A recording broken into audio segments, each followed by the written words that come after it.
என்னப்பா சொல்றேன்? ரவுடிக்கு இப்படி மிரட்டினாப்பா. அவன் அப்படிதான் ரூமுக்கு மெத்தின்னு கிடக்குறான். சரி எவ்வளவு கொடுத்தீங்க? 1000 ரூபாப்பா.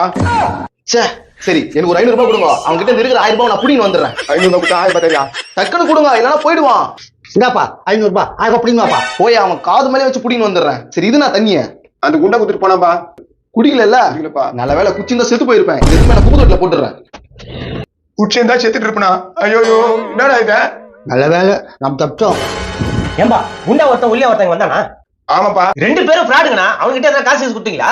ஒருத்தகிட்ட 1000, ஒருத்தகிட்ட 500 கொடுத்துமே. உங்ககிட்ட காசு அதிகமா தான் எங்க கிட்ட கொடுங்க. யோ என்ன விளையாடுறீங்களா? அவன் மாத்தி காசு பிடிக்க மாறீங்க. டேய் இவங்க கிட்ட கொடுத்தா 10 ரூபாய் வச்சுவாங்கடா அப்படின்றியா? சரி அந்த காசு கொடுத்துரு. இதுல 50,000 ரூபாய் இருக்குது. 10 ரூபாய் வச்சு காலைல கொடுங்க. பத்திரமா வச்சிருக்கோங்க. எங்க கிட்ட இருந்தா பேங்க்ல வச்சிருக்க மாதிரி. என்னப்பா சொல்ற? ஆமா ஆமா. ஏங்க பத்திரமா வச்சுங்க. அவனுக்கு திரும்பி வந்துட போறானுங்க. வரமாட்டாங்க, கவலையா படாதீங்க. வாயா போலாம். அப்பா காசு பத்திரப்பத்திட்டோம், அது போதும். டேய் நான் தான் அவங்க கிட்ட கொடுக்க சொன்னேன். சரிப்பா, நீ தான் கொடுக்க சொன்ன கொடு. ஏன்பா யாருக்காவது காசு கொடுத்தீங்களா? ஆமா, இந்த ரூம் ஓனர் கிட்ட கொடுத்தான். அட போங்கயா, அந்த ஆளுக்கு வேலை செய்யறவரு. அவர் காசு போயிட்டு ஓடிக்கிட்டாரியா? போச்சவா, அந்த 1500 ரூபாய் போயிட்டு இருக்கோம். கட்டாத்திக்கு மேல குச்சியாடா. டேய் பண்ணா சண்டை போடும்போது செல்பா வச்சிருப்பா. செல்பா கொடுப்பா. நம்ம தான் புடிப்போம். மண்டி உள்ள இருக்கானா?